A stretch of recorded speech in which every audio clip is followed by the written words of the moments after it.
What's up, everybody? What is happening? Howdy What? dizzles. Hallelujah there, neighborino. Sorry, that's like one of the few voice Get impersonations. in the spruce moose. But Mr. Burns. I said get in. I love it. What's going on, everybody? How the heck are you? Welcome back to the Battle Bros podcast with Mac and Alamo. I'm Mac, and this other guy, he's Alamo. That's right. Welcome back. If you are joining us for the first time, then welcome for the first time. How are you? Yeah. Outstanding. How you been, brother? How's your week been going? Woke up today with a throbbing fucking headache. So it didn't start out too good for me today. So I'm glad you said headache. I was like, oh, what's he gonna go with this one? Okay. I had one of those too for It was throbbing. That's what But, she said. Sorry, just ran with it. But yeah, it was pretty bad. Like my sinuses were fucking having me all jacked up and shit, and just it was bad. So I'm not. I heard that, my dude. I heard Yeah. that. Yeah, Mike. Well, it'll go away, hopefully. Yar. Sorry, I'm just finishing up the last bit of setup here. Oh, Get quit my playing art- with your pecker. No, I've never done that before. I'm just kidding. Anyway, that's a little personal. Let's shut up and get into the show. So Let's do it. So, welcome back, everybody. So, if you caught our show last week, or if you didn't catch our show last week, excuse me, we did something a little bit different for the first time. Yep. Because we do a little bit different every time. But we Yes, had a sir. guest host on the show with us. So again, special shout out and thanks to Brian, our buddy Brian, for being on the show. And we had a good conversation about the mission focused mindset. That's right. And why that's important. If you didn't catch it, go back and check it on one of the platforms, which Alamo's going to do the shameless plug on later. Spotify podcast, Google Cast, Yeah. Apple Podcast, all that stuff. We're on quite a few. I can't do it that well, so I'm just like, never mind. But yeah, freaking whatchamacallit. So tonight's episode, we're covering sacrifice. Yeah, this is going to be a good topic. So the reason, it kind of like we mentioned before in the past, what we kind of draw our inspiration for these topics is kind of basically just stuff that happens in everyday life. And earlier this week, there was a story in the news about a Florida Highway Patrol trooper here in Tampa out of Troop C. I believe it's Troop C. If it's not, apologize, it's incorrect. But it's the troop that's headquartered here in Tampa over by Busch Gardens. She actually returned to work for the first time in 3 months. And the reason why that's important is if you didn't see the news about back in March or so, in the Tampa Bay area, there's an event. I start talking and my nose just wants to go and start itching. I'm just like, God damn it. I know that feeling too. It sucks. It freaking sucks monkey nuts, right? Yeah. Anyway, so this trooper got a little bit of notoriety, shall we call it. So they have this event called Run This. It's the Skyway 10K, and runners actually will go and they run up and over the Sunshine Skyway Bridge, which I've heard is awesome. It's an incredibly popular event that it's already booked out for the next 2 years with applicants and people that have signed up for it and whatnot. Yeah, like it's awesome. Shit. Well, there goes me doing it for a little while. Right. Greg did it. Greg that we had on our show earlier this year. Him and his wife did it, and they said it was a bit rough just because your first part of it you're running uphill, and then it's like running downhill. The downhill part actually hurts a lot worse because you're like thump thump thump thump for a good ways down the freaking skyway. But anyway, I digress. So just got to touch the balls of your feet, man. No heels, just balls of your feet. Takes all the shock absorption. I was not quite sure where you were going with that, but I'm like, okay, just let's reel my mind back out of the gutter. Fantastic. Anyway, I digress. The reason why this person caught a little bit of notoriety is there was a drunk driver that had somehow gotten through some of the barricades and the detours that they had put up so they could keep people. Obviously, there were over 7,000 runners on the bridge during this morning that they're running the event, and this drunk driver had gotten through one of the barricades, one of the detours, and one of the roadblocks, and was heading in that direction. And this trooper made the very selfless decision to impact and stop that person at all costs. And there's actually there's a video on YouTube. If you check it out, the trooper's name, I believe, is, I'd have to look it up. You know what? I'm going to do that real quick. But anyway, so yeah, it was pretty crazy. Yeah. Let me just, here we go. This is it.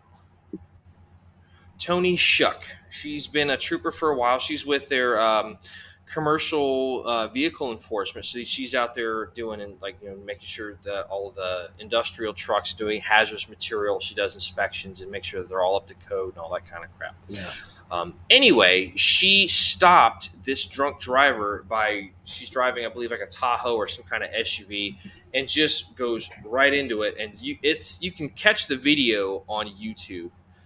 And it's nothing graphic, but it's a little hard to watch because you see all of this stuff. You see like the dash cam watching the accident happen.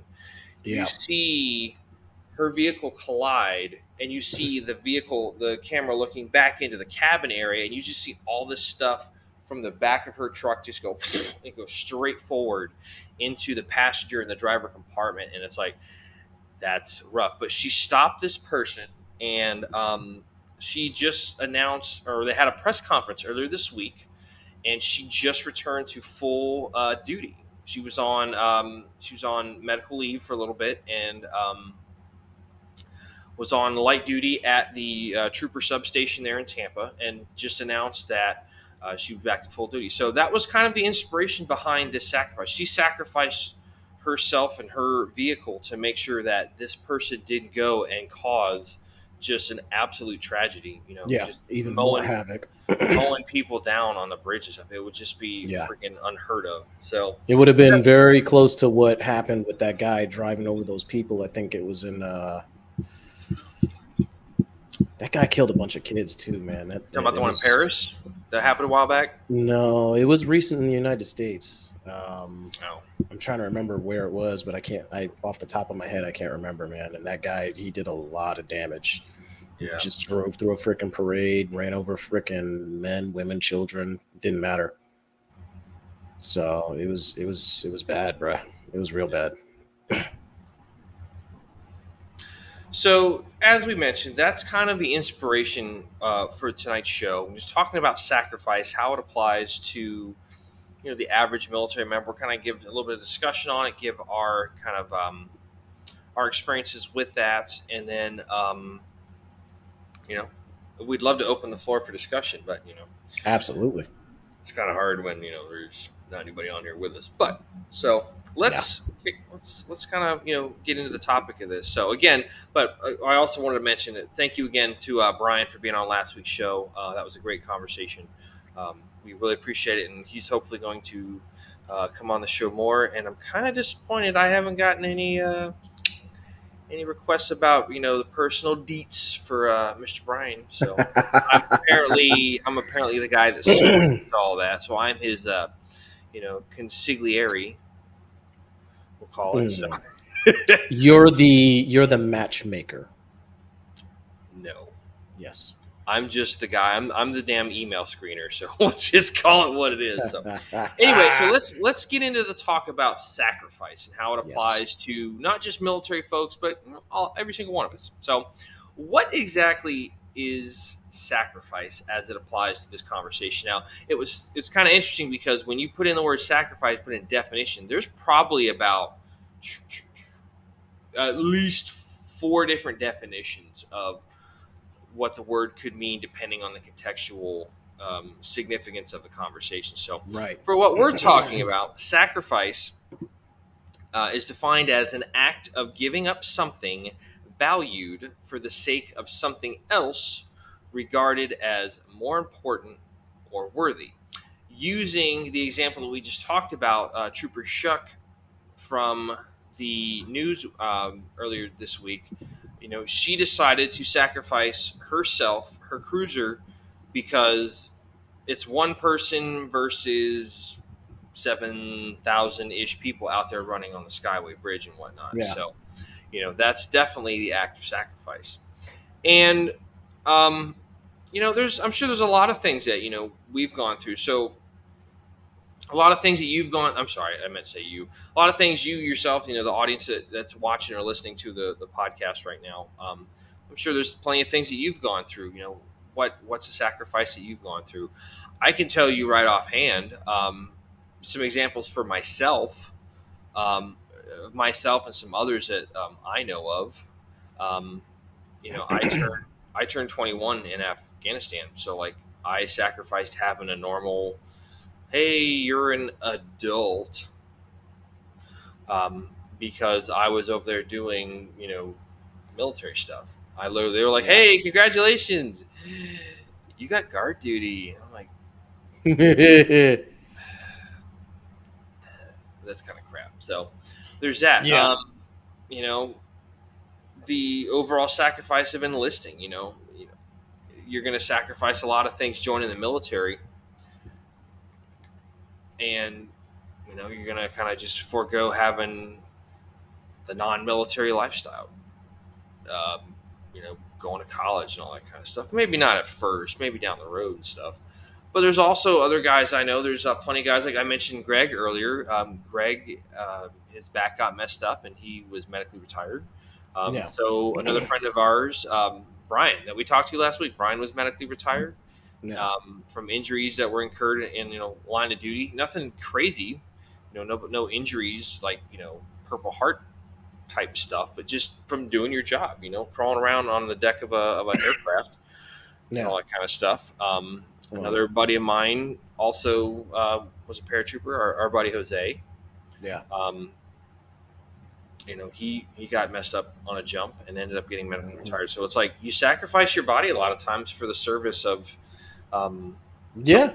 grander than yourself. What did you want to add And to then, that, brother? well, yeah, man. Like it's kind of like the story of Kyle Carpenter. That Lance Corporal from the Marine Corps that he ended up jumping on a grenade to basically save his freaking buddies. Like, I believe they were in actually, you know what? I could probably look it up. They were in Iraq or they were in Afghanistan back in 2010. And it's that old already, that action? yeah, dude. Wow, man. This guy, without even being concerned about himself, just thought about, what, these guys need to go home, and freaking just jumped on the freaking grenade. You know what I mean? To save his damn buddies. He ended up actually surviving the blast, which not only makes him freaking one of the bravest motherfuckers, but he's also a fucking man of steel because he fucking Dude doesn't wear underwear. You know why? Balls don't fit. Because his balls don't fit. And no, but seriously, like if you ever get a chance to meet somebody like that, like buy him a fucking beer. Like, hey, it's man, like, it's on me. We're not worthy. We're not worthy. Freaking. And it just it kind of makes me think of, like, when something like that happens, it's kind of like a split second decision. Like, you don't have a lot of time to really think, you just act. And he acted and did something without even thinking about what was going to happen to him. I mean, granted, he ended up getting a freaking Medal of Honor out of it, but 9 times out of 10, those guys usually say, if not 100% of the time, these guys will tell you, it's like, this is not my medal. This is the guy's medals that I saved. And that's important. And that's a very common attitude mentality to have. It's like, this isn't for me. This is like, if you look at most of the guys that were awarded the Medal of Honor for global war on terrorism, you've got Staff Sergeant Sal Junta. You've got there's a staff sergeant from First ID. I think his name is Bellavia or something like that. I think and so. Like, yeah, they've all said the same. A lot of these guys there was a couple of guys that got it for that the Cop Keating, for the combat outpost at called Keating and whatnot. Yeah. They made a movie about that, didn't they? They did. That was I think it was called The Outpost. It had Clint Eastwood's kid in it. Scott Eastwood. He played one of the guys that Yeah, was I aboard. like Scott Eastwood. That's a I great. haven't That's a seen good that guy. movie, but I heard it was done decently well. So I heard it was done pretty good too. Um, so while you're looking up, I can kind of it add on to looks that. like Go ahead. you were mentioning the guys that got the Medal of Honor. It's like it was 16 so far for the Iraq and Afghanistan campaigns. Kyle Carpenter obviously is one of them. Staff Sergeant Ty Carter.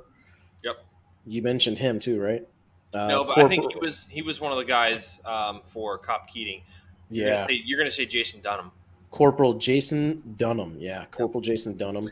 I think he ended up having a warship named after him, which was crazy. So yeah, it's pretty badass. Staff Sergeant Salvatore Junta. He's the one with Junta. Yeah. So that action was portrayed, or it was depicted in that documentary Restrepo. Yeah. Those are the guys that were with. There was the Sky Soldiers with 173rd Airborne out of Italy. Yeah. PFC Ross McGinnis could have been a cousin of yours. So okay, let me tell you about that. I forget where I was when I saw that, but I remember because I was the time I had a subscription to Army Times. You see, real big letters, a guy with my last name says McGinnis awarded Medal of Honor. I'm like, what? I know it wasn't me, but I'm just like, it's weird. The last name, you're like, what the fuck? So what had happened with this guy? I forget what unit he was with, because I ended up reading into it because the guy had the same last name and stuff. So he was a turret gunner on an up armored Humvee. And where I think they were I believe they were in Iraq, because where they were at, they had a pretty bad, nasty insurgency kind of campaign going on, and guys were going off of rooftops. Certain areas were bad, bro. Certain areas. Some of these people, some of the bad fuckers in this area were just on rooftops, and they were just chucking grenades into, like, trying to play like a crazy game of freaking cornhole, where they're trying to get the damn grenade in the Humvee. So these guys at one point were part of the equipment they had in their truck was tennis rackets, so they could just bounce them right out. Well, this one didn't. It went into the truck, and it ended up. So if you've ever been on the inside of an up armor, you kind of know what I'm talking about. But you have between the driver and the TC, which is that front passenger seat, the truck commander. Yeah, is what we refer to that as. Driver and the PC, you have the radio mount, which is going to have your SINGARS radio and other stuff, and maybe like the main Blue Force tracker for the BFT, the Blue Force tracker. The grenade landed on all that shit, like in the back by the windshield. It ended up settling right there. So this guy came down out of the turret and just ended up just hugging the whole radio mount with his body and ate the full blast of it. And some of the other guys in the truck were injured, but they all survived. Yeah. They had like problems where their ears were blown out from the concussion, the sound wave, and the pressure change and all that kind of stuff. And I think they said a couple of those guys have, and it's no surprise that they suffered from survivor's guilt. So. Yeah. But yeah, there's been a bunch of these dudes, and it's just like, I forget. Keep looking at. I think the guy's name it's one of the more recent ones. It's probably in that list. I think it's Staff Sergeant David Bellavia or whatever his name is. He's with First ID because because they had a. Mike Mansour, Navy SEAL. Mikey Mansour, yeah. Yeah, man, that was a good guy. That was a good. If you read the stories about him, that was a good one too. But also Mike Murphy. Mike Murphy, yeah. Which everybody knows from Operation Red Wings and Lone Survivor. Ooh, Staff Sergeant Clinton Romishaw. That was also from that same place that we were talking about earlier. Yes. Cop Keating in that. Cop Keating, yeah. Kyle White. And then I think Kyle White was also one of those ones from that as well. But I think the guy's name was David, if you're wrong. But anyway, I mean, if you've never experienced that, like watching that, like there was a Medal of Honor that they did last year in May. So it's been just about over a year ago. It was a guy whose name is Colonel Ralph Puckett, who, like in Army Ranger history, he's pretty much badass. Like he's in the Ranger Hall of Fame. He was an honorary colonel of the regiment for the 75th Ranger Regiment and whatnot. But like he went and freaking like just did all this crazy shit in Korea and like saved all these people. And then later afterwards, like this guy is probably in his 90s.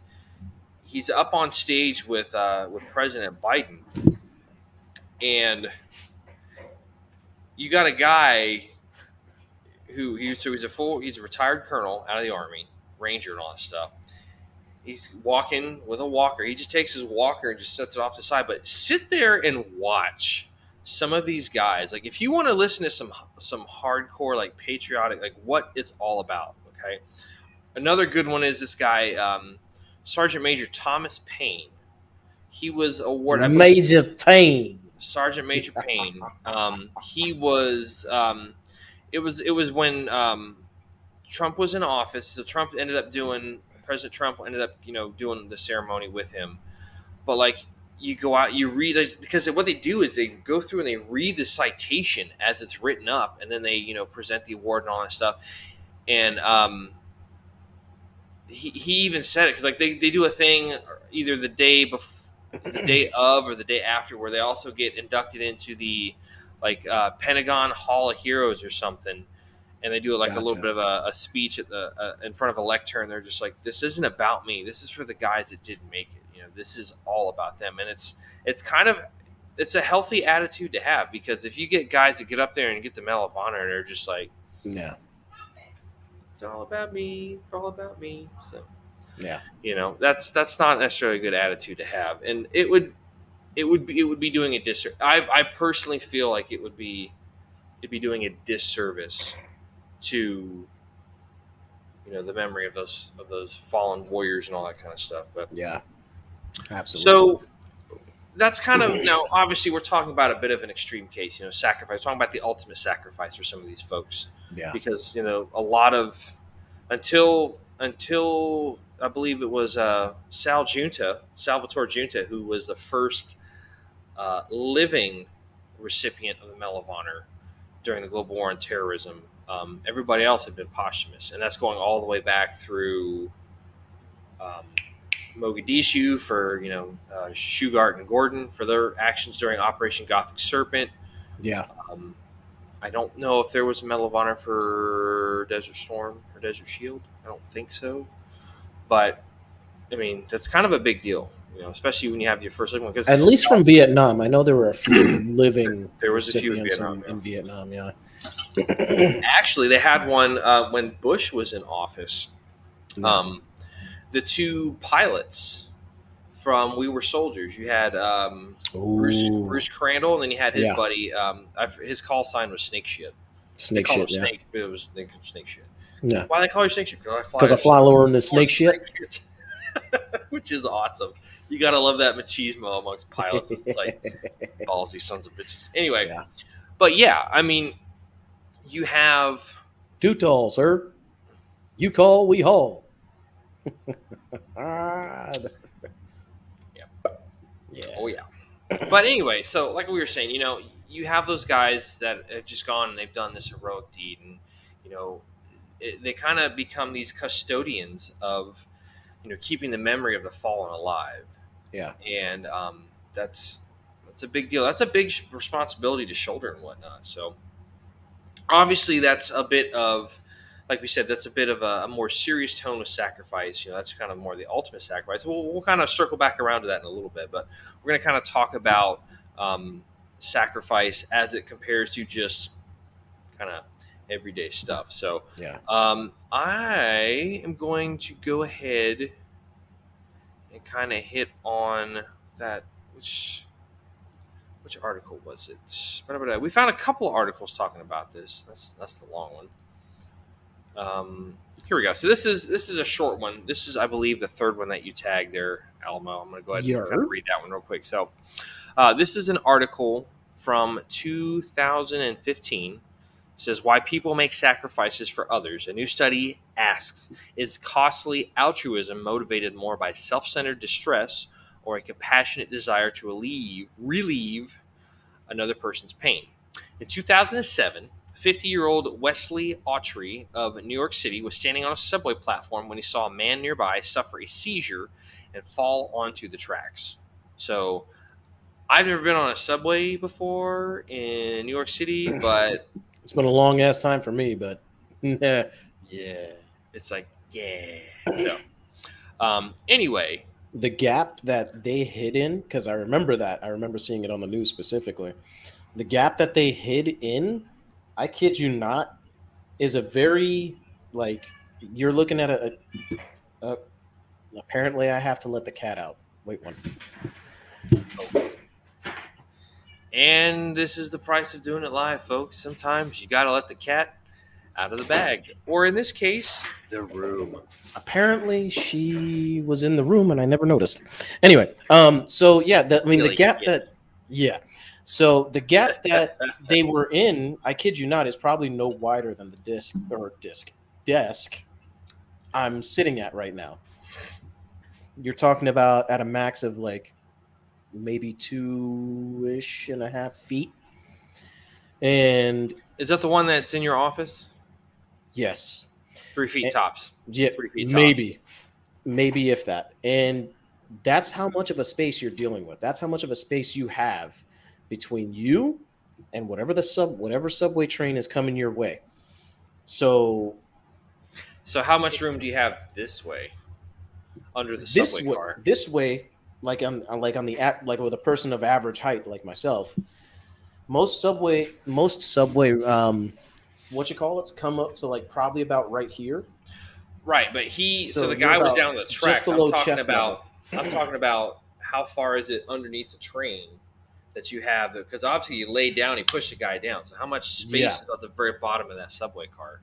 At the bottom of the subway car, you're not dealing with much. You're maybe dealing with maybe 3 feet. So you're probably at about a 3 to 3 feet.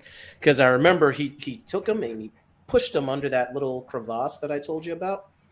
Like, this is the train right here. Mm-hmm. You have and then you have the railing, right? Or not the railing, but the what you call it, the actual platform.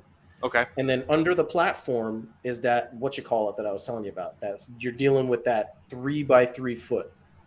That's where he pushed him into. Jesus. Yeah, it was. It was bad. So as the light of the oncoming train appeared, I have to make a split decision, reported Autry, which is this gentleman's name, Wesley. Leaving his 2 young daughters on the platform, he leapt in front of the train and pinned the man to the ground as the train rumbled overhead, saving the man's life. Yep. When asked later why he risked his life for a stranger, Autry replied, "I did what I felt was right." What explains the feeling that drove Mr. Autry to What explains the feeling that drove Mr. Autry to endanger himself in order to help someone else? A recent study led by Oriel Feldman Hall, a postdoctoral researcher at NYU, tested 2 dominant theories about what motivates costly altruism, which is when we help others at great risk or cost to ourselves. Yeah. Feldman Hall and her colleagues examined whether costly altruism is driven by a self-centered urge to reduce our own distress when we see someone else suffering, or whether it's motivated by the compassionate desire to relieve the other person's pain. In the study, the researchers first had people take a survey measuring how strongly they react to others' suffering with feelings of compassionate concern or with feelings of personal distress and discomfort. Then,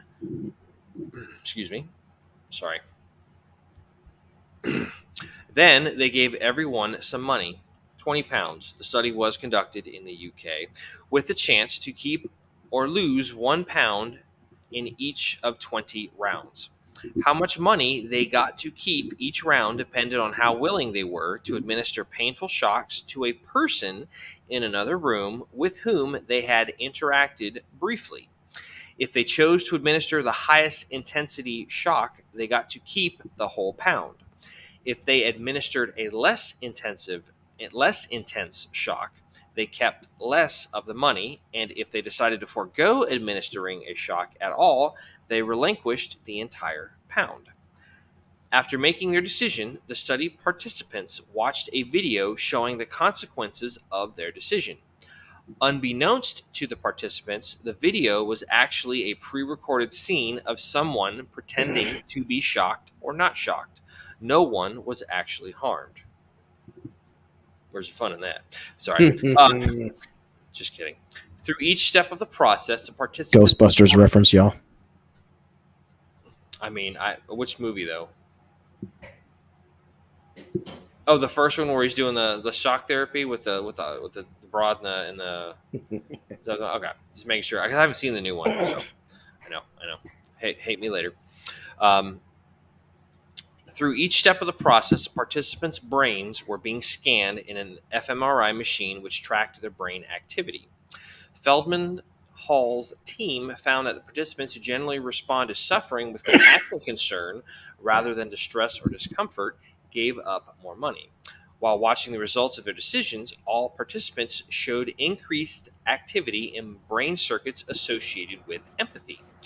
However, compared with the other participants, when the more compassionate people watched videos showing the outcome of their own generosity, people being shocked at low levels or not at all, their brains showed greater activity in regions associated with feelings of pleasure and socially rewarding states, like maternal love. More selfish choices, on the other hand, were associated with the activation of the dorsal anterior cingulate cortex, the DACC, a brain region often implicated in distress related to internal conflict and the inhibition of intuitive behaviors, and of the amygdala, the brain's pituitive vigilance to threat detector. From these results, the researchers surmised that acts of costly altruism are more strongly associated with feelings of compassionate concern than a selfish need to relieve one's own distress. This is consistent with prior research suggesting that when people experience distress in response to someone else's suffering, they're more likely simply to avoid that person than trying to help. Fortunately, prior research also suggests that compassion isn't simply a fixed trait. Instead, it seems possible to increase your capacity for it over time.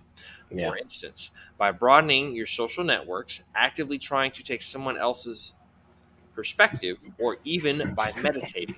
Through these steps, you might not only strengthen your ability to connect with others, but as Feldman Hall's study suggests, you might also strengthen your capacity for selflessness.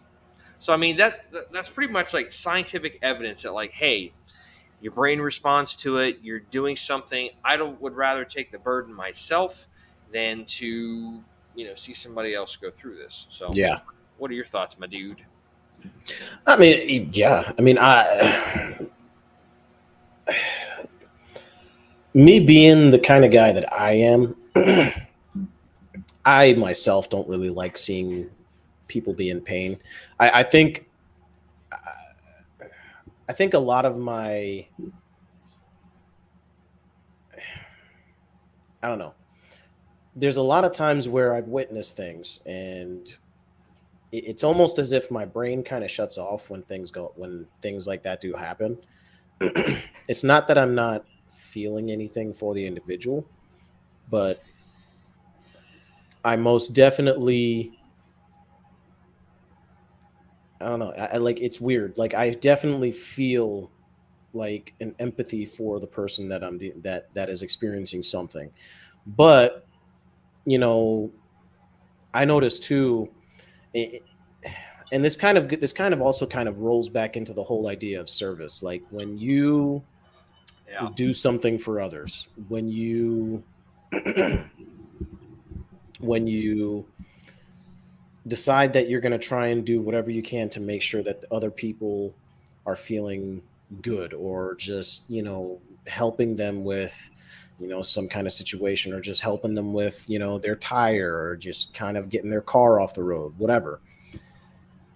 It's kind of one of those things where it just kind of makes you feel like you've served some good. And I think a lot of the times the human capacity for good is kind of what plays a large role in where the whole sacrifice thing comes into play. And I think this article right here, which is why I liked it so much, and I ended up saving it. This, The one that I just read, right? yeah, the one that you just read. That's why I ended up I couldn't agree more with everything that they were saying, because sacrifice goes into service, and then service into, and it just, I don't know, it You, just you kind of have sacrifice, service, and selflessness kind of all in like a all nice wrapped into little, one. Yeah, kind of all intrinsic to each other. It's just like, I mean, while you were talking about that, dude, in the back of my mind, I flipped back to an experience that I had um, in Afghanistan where, yeah, we were coming back from just an airport when there was a municipal airport out on the other edge of town. And we were coming back through. We had to take an alternate route off the the MSR going through the town. So we kind of took one to the south, and it's kind of through some rural like villages and whatnot, not really on the main drag. yeah, And there was there were two gun trucks. I'm the gunner in the rear truck, and they tell you, hey man, when you're out there with the kids, hearts and minds, like wave to them, just say hi, all that kind of stuff. We don't want them growing up, hating us like from what others did and whatnot. yeah. And Or comparing us to Russia. yeah. Mhm. Anyway, while I was out there, there's this little kid. I forget if it was a boy or girl. I think it was a little girl. Yeah, it was a little girl. She waved to me, and I waved back. And there was this guy, this older guy, probably maybe like anywhere between 30 to 50 something. I mean, just weathered face and stuff. And he looked at this little girl waving at me and just started wailing on her. I was like, this motherfucker. Like, I felt so. That kind of messed me up mentally for a good little while, like at least a week or so. I couldn't get that idea and that image out of my head. Like, I would have sacrificed myself to get out of that truck and just beat that fucker's ass. Just like, why you got to hit a kid, man? Like, what the hell's wrong with you? You don't like me? That's fine. Come. It's like the people say nowadays. Come at me, bro. Come at me, me. bruh. Whatever, dude. I don't give a shit. Like, don't take your problem out somebody else. Like that messed me up. I know that's a little bit of a stretch to sacrifice, but I would have sacrificed a lot of shit to get out of that truck and just fucking melee on that bastard. But anyway, kids over there don't get a lot of, what you call it, man. Especially little girls. Like, little girls are treated like the absolute fucking worst. And it's terrible, man. There is nothing more pure and innocent and just joyous than giving a kid in a third world country like a soccer ball or a sports ball to play with. They're just like, yeah, I mean, they're all over that. They're like, fuck, this is the greatest thing since sliced bread. We don't have sliced bread, you got none, but hey, it's all good. But I mean, just watching them open up and they get to be a kid and just all that innocence, it's like, yeah, man. Like, I'm sorry, that's a bit of a tangent, everybody, but it happens. It made me think of that. So please continue on there, Alamo. My bad. Yeah, no, but yeah, the article itself, though, I mean, it kind of speaks a truth that I'm not going to say that a lot of people don't want to acknowledge. I think it comes down to there are, I don't know, man. There's I hate when I have a brain fart. Bear in mind, like I said, I've had a really shitty day today because I haven't felt all that great. But if you want to take feeling good, plus we both work. Yeah, get it. You're gonna want to take over from here for now. No, so it kind of, to parlay this in another aspect. There's an aspect of sacrifice that kind of it can be a little bit divisive with people, and that's the sacrifice of the military spouse. Yeah. So here you have, and let's take all the stereotypes about, freaking military spouses, good, bad, other, and just take all that shit and set it off on the sideline. We're not talking about, dependas and all this bullshit. It's just military spouse, male, female, whatever branch. Okay. Don't matter. So let's think about sacrifice. You're giving up something. So you're kind of sacrificing because you're sacrificing. Okay. Now I'm doing it. Damn it. You are giving up a sense of normalcy. Yeah. By having your loved one who is a serving member of the military go off on a deployment, whether it's this, whether it's that, whatever the case may be. I mean, sometimes if you're in the National Guard, you can go on some pretty high-speed deployments and stuff. I just watched a great video from Marty Skovland of Coffee or Die. He's the main journalist for those guys, for Black Rifle. And they were talking about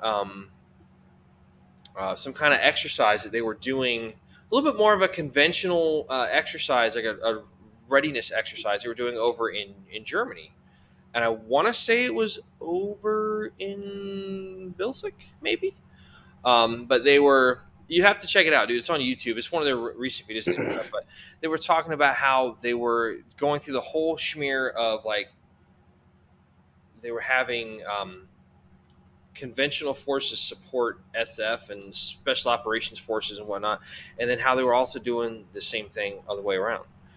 So it was pretty interesting because they had some guys that were Air National Guardsmen that were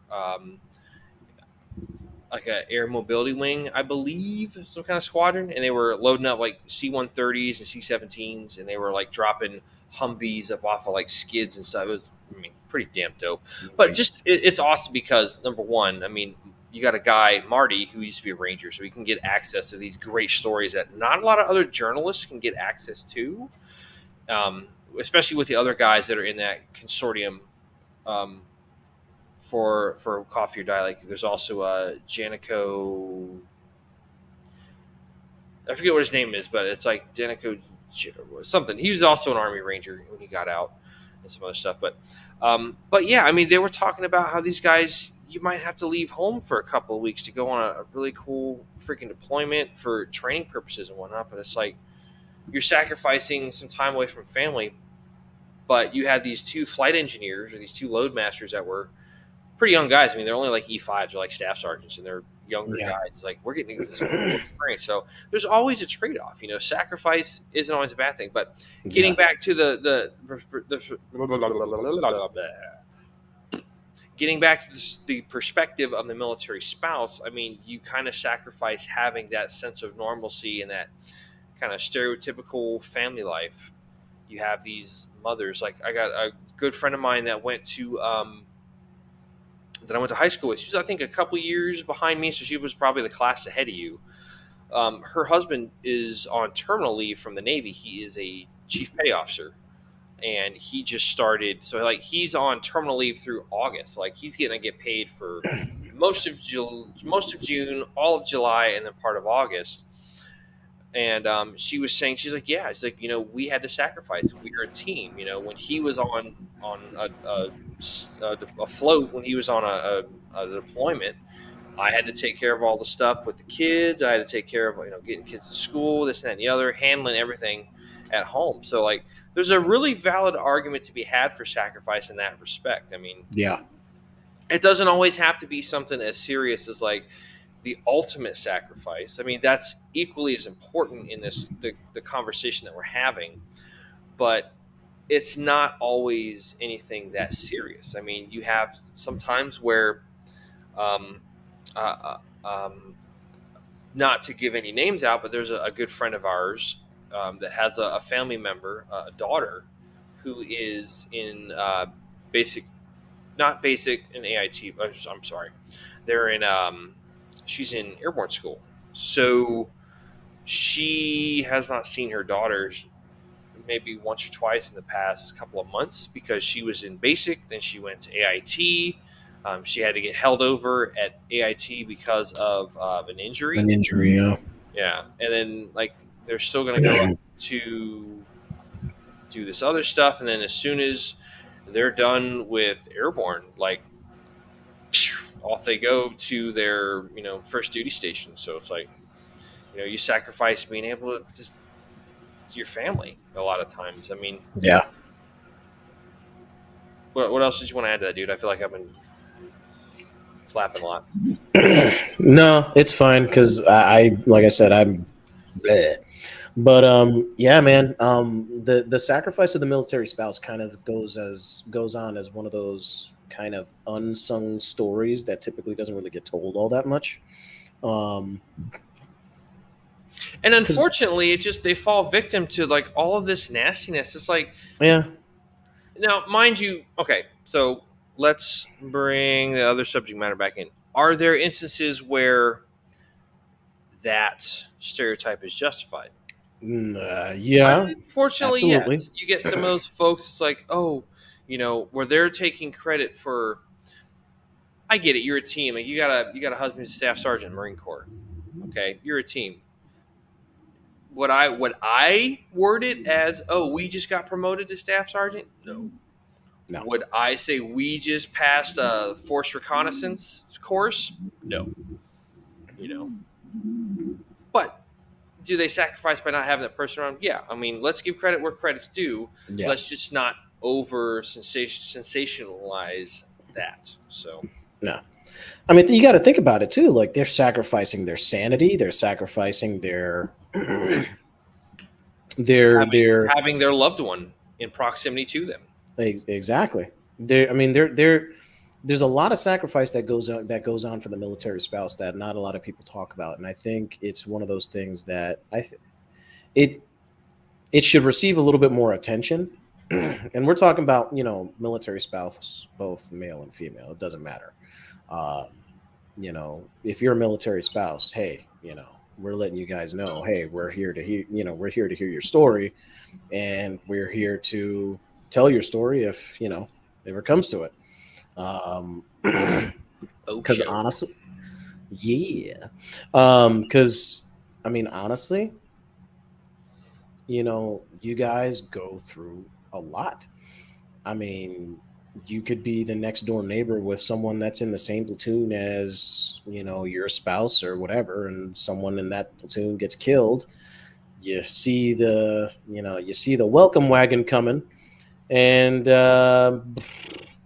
don't know Perfect. it's for you, you don't know it's for them, and then all of a sudden, you hear crying coming from next door, and it's like, oh my god, it was for them. Perfect And example being if you have read if you've seen the movie, but if you've read the book, We Were Soldiers Once and Young, Hal Moore and Joe Galloway, yeah, where they talk about how all of the wounded and the casualties started coming in, and they had in the movie they had they show a very kind of poignant scene where they had the cab drivers going out and giving death notifications of their loved ones and service members, as opposed to where they normally have somebody come out. because they weren't expecting as many casualties as they got. You have a casualty assistance officer or NCO come out and kind of go through that whole thing, and they had cab drivers doing it. It's like these, Hal Moore's wife was just like, bring him here, Yeah, I'll deal with it, and we'll go out. That's yeah, it's so cold and impersonal. No, but yeah, I mean, just to sacrifice. But that's a a grand sacrifice of a very noble gesture. It's like I would rather hear it coming from the battalion commander's wife, because and I don't know, I wasn't on active duty, so I didn't have that kind of experience, but yeah. I would imagine when you have your platoon, your company, and your battalion, all that kind of stuff, you, especially with like family readiness group, becomes very, very important. You got all the spouses back home that are keeping track of everybody, and this and that and the other, getting that dissemination of information across and getting everybody on the same page. Making sure kids are taken care of during school for the Yeah. spouses that work. Everybody gets sick, like, hey, so and so banged in sick. He was in a car accident. We got to help. We got to step it up and take care of them. Yeah. The military spouse community is a very tight knit community too, even though, it's not really For addressed sure. all that much, you know? Um, so why is sacrifice important? Like, so if you saw the thumbnail of what we had for this show, guy sitting in a barber chair getting his first buzz cut, checking into basic training or whatnot. You know, sometimes sacrifice can be just the littlest, tiniest things, but they lead to something better. So there was an interview I watched talking. I think it was probably an episode of Black Rifle Coffee's podcast, and they were talking about how like the mentality of the military has changed and how you got everybody, just how it's changed in probably the last I would say probably good 20 years since you and I joined and all that kind of stuff. Like the first time. So I went to basic in 03, and the whole way through basic, every 2 weeks, head's gone. Shave your head, all that kind of stuff. As soon as you get your cross rifles and your blue cord, you're allowed to get your first high and tight. So like you sacrifice looking like a functional, regular fucking human being. You look like just like you got the VC if you unfortunately had to wear them. Not knocking on anybody, just stating facts here, people. Everybody looks the same, but then you sacrifice your individuality to build you up as a team to earn that place in the long line of service members.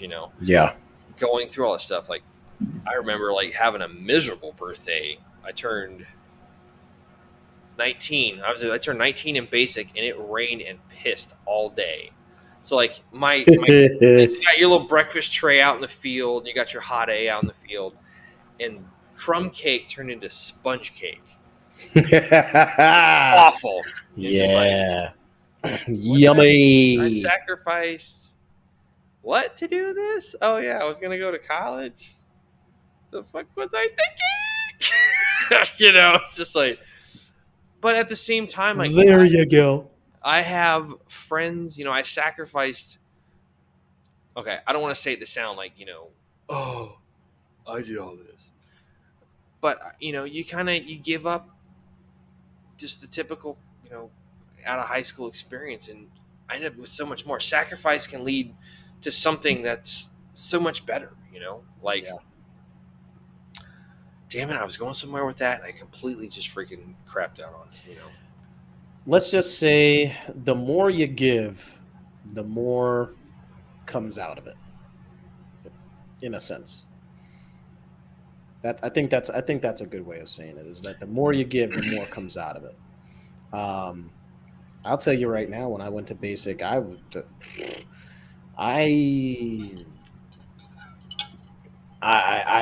in the suck, and mind you, back then.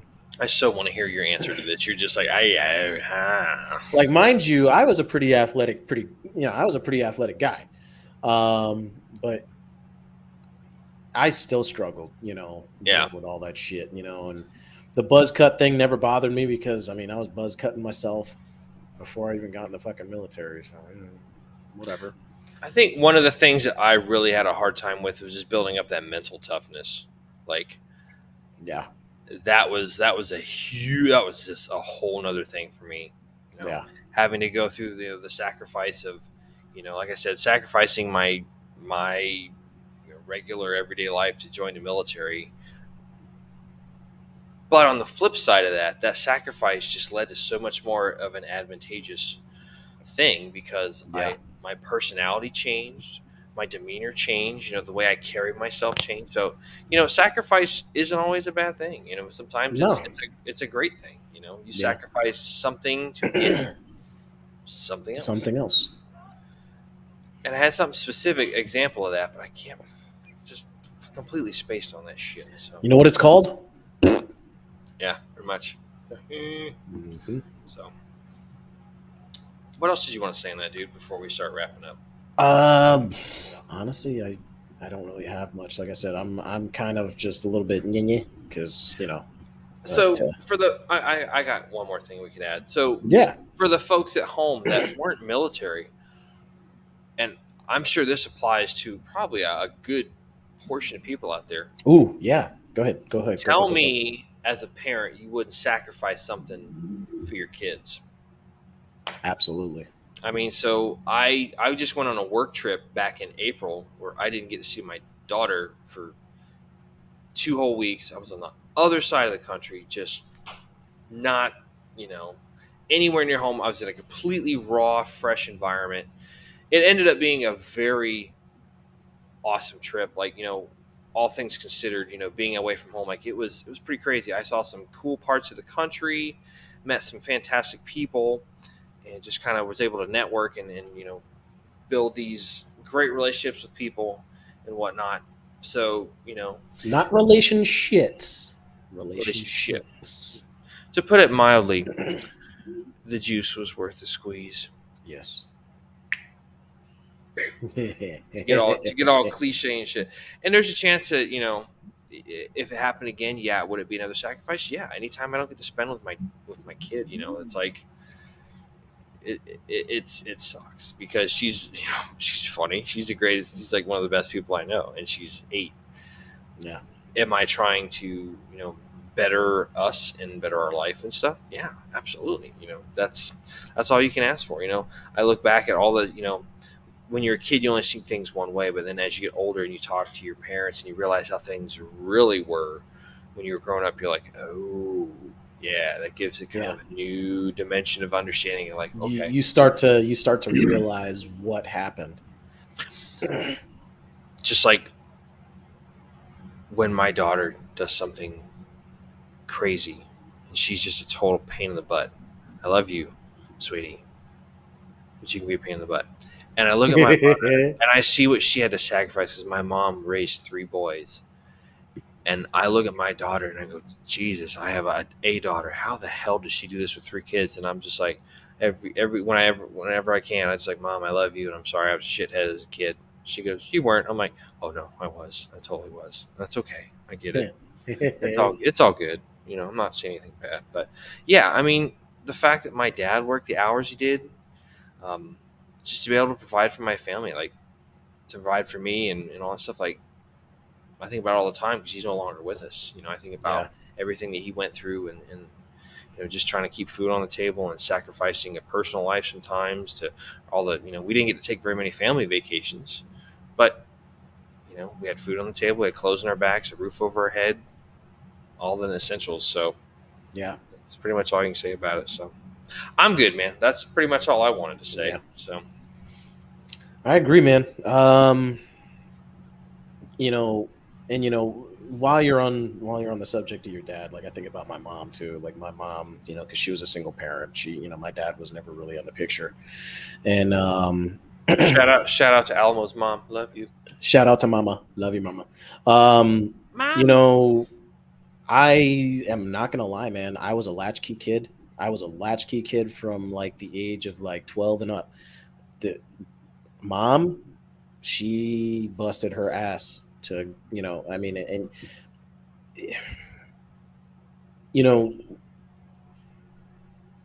I didn't know we were poor back then, but looking back and I think about everything that we went through, like we were damn poor. But with the amount of things mom showered me with, I never would have guessed it.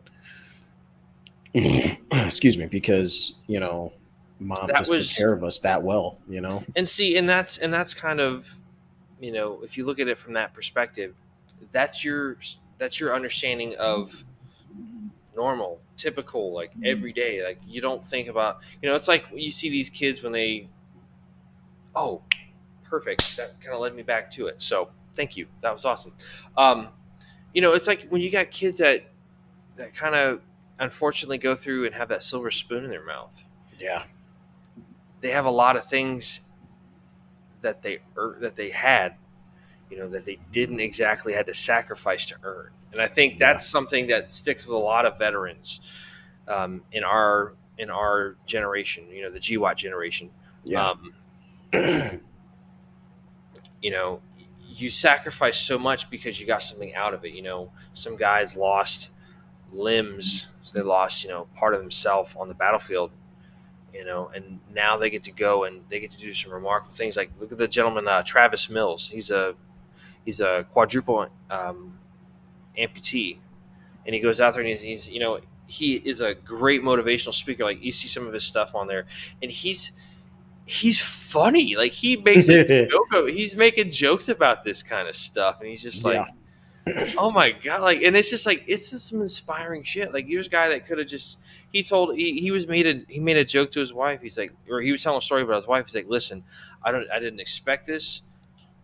I don't expect you to have to stay around this. So take the cars, take whatever else, and take our daughter, and you can go. I get it. And she goes, I thought about that, but I was thinking about the current situation and handicap parking sounds pretty awesome. And it's just like, oh my god, like that dark sense of humor. Like, yeah, it's so good, And he talks about the sacrifice of lose and all that stuff, but he just has such a positive spin. He goes, I had some pretty awesome times with my legs, but I've lived 10 amazing years. Like, he's gone on like these hikes and treks up the sides of mountains and stuff, and it's just like, here's a guy that refuses to let the cards that have been dealt to him keep him out of the card game. He's like, he's in there and he's sitting on a freaking straight flush. You're just like, you don't know it, but he's just gonna freaking whoop that ass at the card game. Like, so and I think that's something important. And I not to get into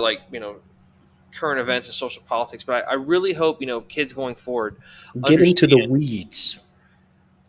I'm not going to get into the weeds too much, and if I get into the weeds, just be like, cast net, whatever. It's okay. I'll just go. Exactly. I would just really hope, especially with a lot of the younger folks, coming up under us, because by the time you get to my age, I'm closer to 40 than I am 30. You start to look at the younger generations and what you can do to help them and give them advice, if it's warranted or if it's wanted. You don't just want to be one of the guys who's like, hey, here's what you should do. Because then you're just kind of like, shut up, old timer. Go yeah, it's just like, it sucks. But I would really hope that, they would just understand that in order to get something, you have to give up something, whether it's, like your first job, Fridays to Saturday nights, I worked, it wasn't anything crazy. I worked 10 hours a week. I was 5 to 10 Friday, Saturday nights at a fast food restaurant. I hated that job. Like, it was absolute garbage. I had a couple of people that I really enjoyed working with because they were good people, but it was also just kind of the environment of it and whatnot. Yeah. And it just makes you realize you sacrifice that free time on a Friday night or Saturday night. What is everybody doing? Restaurants in general just suck working for. Oh, just in general. Which is why the movie Waiting is just so fantastic. It's like, yes, welcome to the Thunderdome. Would you like some grated cheese with that? Oh, that's terrible. So good. So good. It's the goat. Can I just say, shout out to Luis Guzman for just being a wonderful actor. Just so funny and amazing, and just that guy doesn't get enough credit. Luis Guzman, you're the dude, man. Anyway, shameless plug for tonight. No, but it's so important to understand. I was talking to my daughter about something, and we were talking about, because for an 8-year-old, she's pretty aware. I don't think I was this aware when I was 8. I was still just like doing all this kind of crap. So we were talking about, we're in the store and we're talking about Jell-O. So we had a couple of boxes of the powder where you make your own gelatin and you set it up in the fridge. And she's talking about, why don't we just get the ones in the cup? And we're talking about why what the price difference is. You're talking about supply and demand and cost and price and all that kind of stuff.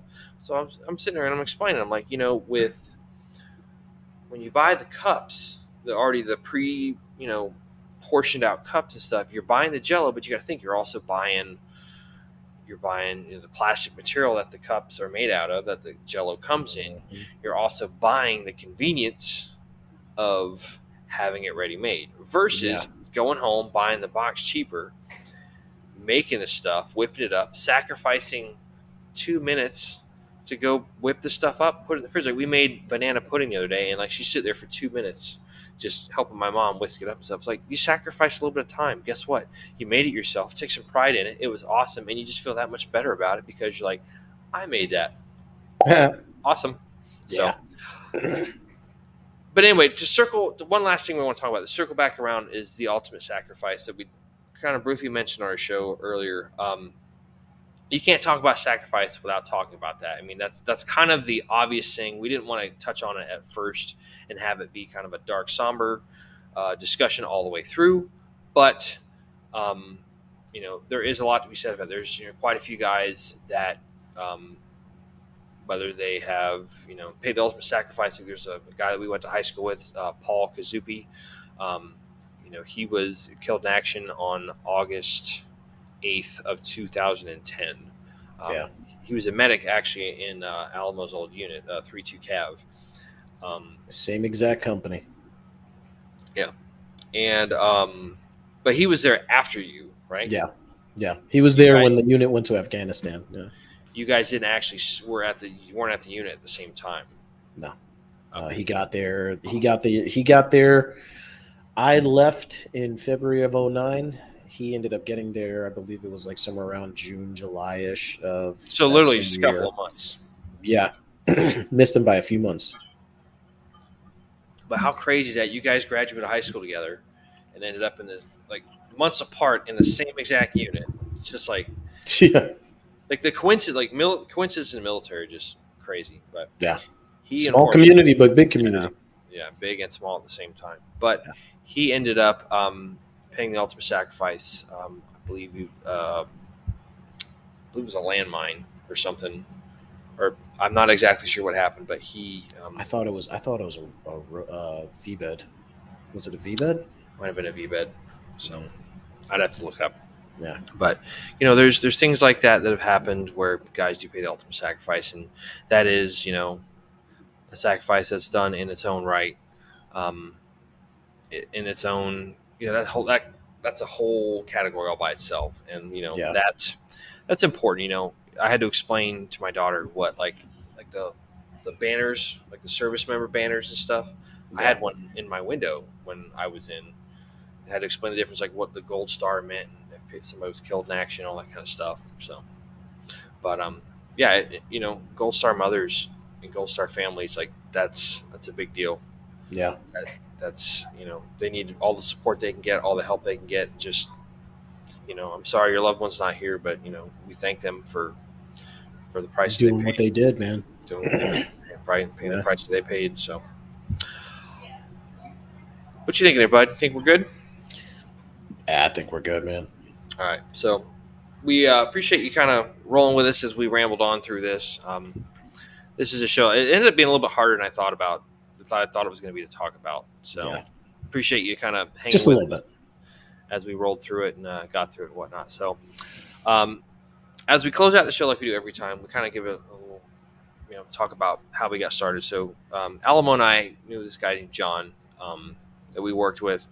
John was a force. John was a great dude. He would have given you the shirt off his back. I mean, just simple, such a funny fucker to be around, dude. And I say that with all love and respect to him. Like, I miss that guy. Knowing he's not here anymore is just, it's very, very tragic. And he would light up a room. He was just so funny. We would just do the dumbest shit at work and not get in trouble for it. I'm like, how are we not getting fired? Like, seriously.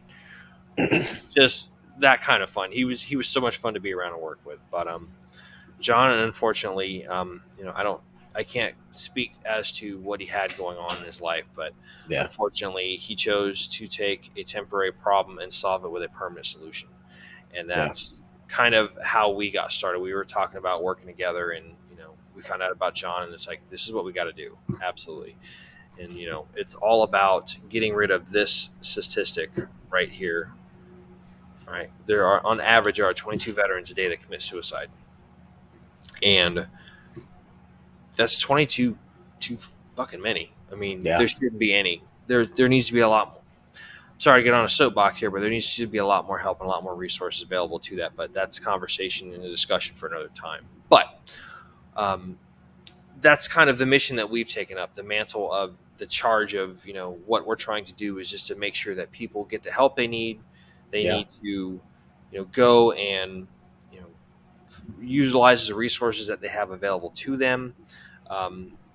and it could be a lot of things. It could be something simple. It could be something a little bit complex, whatever the case may be. So, in the process of conceptualizing the show and talking about what we wanted to do and how we wanted to present it and carry on the message, we we came up with the Bros Code. And what the Bros Code is, the Battle Bros Code is just four little things you can do just to kind of keep yourself in the fight, to keep yourself pushing further, pushing on, driving towards the objective and all that kind of shit. So all you got to do is remember 4 letters, BROS, simple. First letter B, be tenacious. No matter what you do it to the utmost ability that you can. Do it to the fullest extent possible. Don't go 110%, just do it to the fullest you can. If you can look at yourself in the mirror saying, I'm doing the best job I can, awesome. I'm not going to talk shit to you because there's days that I don't pull my weight. There's days that I suck at doing something. It happens. Everybody has off days. Everybody has them moments, man. Everybody has them moments. Just remember, no matter what you do, man, go out there and do it. Whether it's being a soldier, being a medic, being a parent, trying to give your kids the best that they can, better than you had it when you were a kid. Go out there and do it in a tenacious manner, and you can do anything you want to. You can do whatever you set your mind to. R, refuse to surrender. Okay, there are going to be times, as we said, there's times where you have an off day. You're not on your A game. You're not on top of the ball. There's times where things get you sideways, to get you a little bit twisted. That happens. That's why look at diets. When you're doing like diets and nutrition plans, they let you have a cheat day. Okay, it's okay to have a little bit of sleep. You've been working hard, you slip one day, but you're still driving towards a goal. Refuse to surrender. Don't let that beat you. Okay, whatever the case may be. All right. Oh, obliterate your obstacles. Going along with what we just talked about, there's going to be times and things that get in your way. All right. Sometimes you have emotional hurdles you have to get over. Sometimes there's physical hurdles. Sometimes you got literally something in the fucking way, standing in your way. Sometimes you need to take your vehicle, like this guy, and back a striker into the damn thing and knock it down. Oops. My bad. Oopsie. Sometimes you need to take some det cords, some C4, Bangalores, breach it, blow it up, whatever the fuck you got to do. Sometimes it's easy sidestepping around it, digging over it, climbing over it, swimming in the moat around this stuff. Whatever's got to happen. As long as you stay on mission, on target, and keep striving towards the OBJ. That's the biggest thing. Obliterate your obstacles. Okay. Last and most importantly, S. Okay. Seek out a friend in time of need. Okay. That can take a lot of different forms. I really wish John would have reached out to either myself or this guy right here, and said, hey, man, I'm in a tough spot. We would have done whatever we could have to help him, whatever it would have looked like. It didn't happen that way, unfortunately, and, he's gone. And, every time we do this show, he's in the back of my mind, just sitting here. Like we were talking before the show just earlier tonight, and we were just like, I guarantee you'll be watching this going, yeah. Like, that's a good point, brother. Yeah, man. Kind of, I would have loved to have had him on the show. Yeah, keep talking about that, bro. Yeah, man. We just crack a beer and just listen to the show, dude. So, and it's okay to not be okay. That's the overall message here. It's okay to not be okay, but just understand, instead of just not being okay, there are things you can do to alleviate those problems, to alleviate those issues that come up. Simplest thing you can do is just call up somebody that will understand and know what you've been through and can relate to it. I was on active duty. I wasn't in that capacity, but I have plenty of people I call. I spent a lot of time talking to Brian, who you guys met last week. And I'm like, hey, man, is that fucked up, or am I fucked up for thinking that? No, not that much. Oh, okay, cool. I don't think he said that too often, but there's been a couple of times he's just like, whoa. Why did we go there, Mac? He's done that plenty of times, I can tell you. It's pretty funny. But I talk to him a lot. I talk to this guy a lot. There's plenty of times where I'm just like, even if he's not available, or if I need to get another perspective, there's been plenty of times I've talked to this guy's lovely wife, who is just an angel amongst all of us. Not to be inappropriate, but I did blow a kiss to your wife. I'm sorry. Um, there's plenty of people out there. If you find the good ones, if you find the ones that are worth talking to and will listen, they're not just going to hear you, but they'll listen, and they'll hold your hand through it, figuratively, mentally, realistically, all that kind of stuff, all the illies. But call somebody that can relate. Call somebody that knows what you're going through. There's been times I've talked to his wife, and we've sat and prayed with each other over the phone, and it's that little bit helps. God-fearing lady. Yeah. Oh yeah. And I fear the lady that God fears God. So, but reach out to your battle buddies. Reach out to the folks that you served with. I wish I would have stayed more in touch with more of those guys more often. I went to basic training with a bunch of guys that I'm still friends with on Facebook and stuff. We all live in different parts of the country, but I would have loved to have stayed in better contact with them. Yeah. If you're going through something, let somebody know. Just, man, I'm in a bad spot. I would love to talk to somebody. I need a little bit of help. There's been plenty of times, other friends of mine where I've been up on the phone for 3 hours in the middle of the night just talking to them, trying to help figure things out and stuff. In the event that you don't have somebody that you can call like that, that's everybody's different. It's unfortunate, but if you need somebody to reach out to, there are options out there. There is the National Suicide Prevention Hotline, which is open 24/7. You can call that pretty much any time. The phone number is 1-800-273-8255. Again, that's 1-800-273-8255. And they're open 24 hours a day, 7 days a week. If you're in a bad placement, let somebody know. Like with the story we heard earlier about the guy, getting that dude down the subway and keeping him safe while the train passed over him. Yeah. There's probably people that disagree with me, but I want to say that most people are probably good-hearted and have good intentions, and just stand-up people out there. So I would hope that we kind of prove that wrong. But like I said, if you need help, reach out. Whether it's to the folks that work at the hotline, to family members, friends. I mean, don't let it fall on deaf ears. You kind of have to be a little selective, and that may take a little bit of time to find that right person to hear you out and stuff. But it's important. You deserve to be here. You deserve to tell your story. Everybody's story is different and unique and amazing in its own right, and we want to hear it. And you need to be here to tell it. So stick around. Don't go anywhere, and just remember, this is something that we are trying to stop.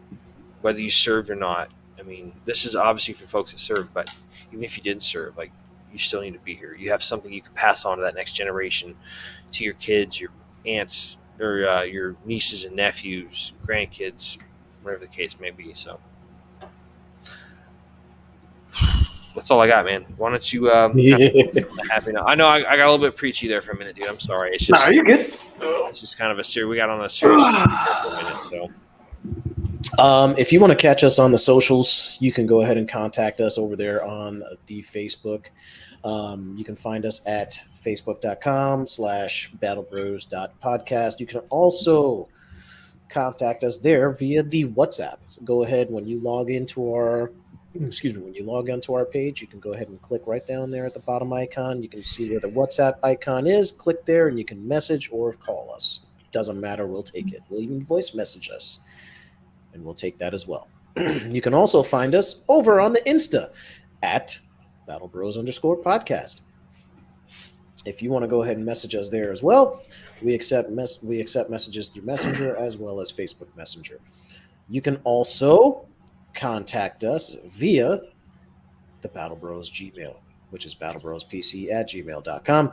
And you could leave us a message down there in the description where you can say, hey, I want you guys to talk about this, or hey, I'm feeling a little bit low. What do you guys think? Hey. We're still at a point in our show's growth and development that,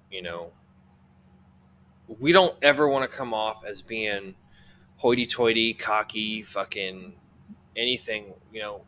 It's you folks out there in the audience that take the time to listen to us. So we're always going to be respectful and gracious and humble, and just say thank you. We never want to get so big to the point where we just act like oh, I don't have time for this. Yeah, because that's not who we are. Yeah. If you, by all means, I mean, if anything, if you got a suggestion for us, whether it be a topic or, hey, you guys, maybe you could be a little bit more serious or not joke as much. Okay, we'll take it under advisement. Cool. The worst thing we can do is not respond to that. At the very least, you took the time to reach out to us, which is awesome. So thank you. But yeah, if you got ideas for stuff that we can discuss, I mean, we're all about it, because, there's some times where we're just like, we're going to talk about, you got any ideas? We should talk about beer, because that's awesome. Yeah, exactly. We end up pulling a John. Nice. Nice. So yeah, I mean, like we said, Brian, we've kind of, we've gone to Brian a bunch. We got some ideas, and he's given us a bunch of suggestions. So, all that kind of stuff. There's been some times where we've gotten suggestions from Tisha, from Alamo's wife. So suggestions even from freaking listeners. Yeah, if you got if you got stuff that we can talk about, that's that is going to be definitely applicable to, military and the veteran community, or even just people in general, like, we'll buckle down and do the research, man. Just let us know. We'll buckle down, do the research, and we'll get an episode ready for it. Absolutely. Sorry, didn't mean to. On that, dude. No worries. If you want to catch us on something other than right here on the YouTube, you can also catch us on the rumble.com. Rumble.com is a very good platform for up-and-coming YouTuber or up-and-coming podcasters and otherwise. And if we get enough views, we start getting paid. So it would help to get some views over there. It's not all about the money, but the money would be could be cool. It would be nice. If you want to catch us on any other platform, especially the audio platforms, you can catch us over on the Spotify, over on the Anchor. You can catch us on Apple Podcasts, Google Podcasts, Overcast, Amazon Music, Castbox, Pocket Casts, Radio Public, and Stitcher. Yes, we are on that many platforms, surprisingly. Also, if you want to support the show and help us grow, you could do that over on Anchor. If you go to our main page over on Anchor, there should be a support button right down there at the bottom, right before you read our episodes. Click this little support button. You can donate everything from $1 up. Whatever that donation is, hey, we're not going to complain. We're not going to have any issues with whatever you donate. But I digress and say it's not all about the money once again, but a little help ain't bad. So it's not what we're about, but I'm not going to say no. Pretty much. So, yeah, it's really all I got, man. I think we're good to go. I think so, too. So we're going to wrap this. We're going to, sign off here. So I'm not going to make it so long. But thank you so much for taking the time to watch and or listen. We appreciate you. We appreciate you keeping us humble and honest and on this journey together. We hope to see you guys back next week. We don't know what we're going to be talking about yet, but I'm sure it'll be another good conversation. So until then, This is Mac and Alamo from the Battle Bros Podcast signing off, saying thank you.